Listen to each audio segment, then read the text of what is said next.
Partiality பார்க்குறது நிறைய இடங்கள்ல நடக்கும். லைக் ஃப்ரெண்ட்ஷிப்குள்ள, சொந்த பந்தத்துக்குள்ள, வேலை பார்க்குற இடத்துல. அங்கே எல்லாம் நம்மளை பாகுபாடு பார்த்தாங்கன்னா அது பெரிய விஷயமா நமக்கு தெரியாது.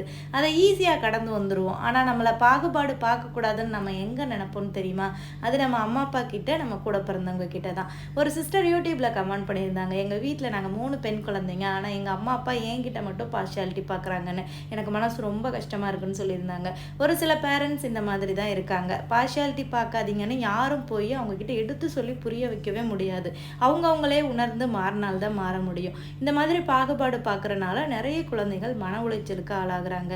அம்மா அப்பா தான் நமக்கு எல்லாம் அப்படின்னு குழந்தைகள் நினைப்பாங்க. அந்த அம்மா அப்பாவே அந்த மாதிரி பண்ணும்போது அவங்களால அதை ஏற்றுக்கிறவே முடியாது. நேரடியாக போய் அம்மா அப்பா கிட்ட சொல்லவும் தயங்குவாங்க.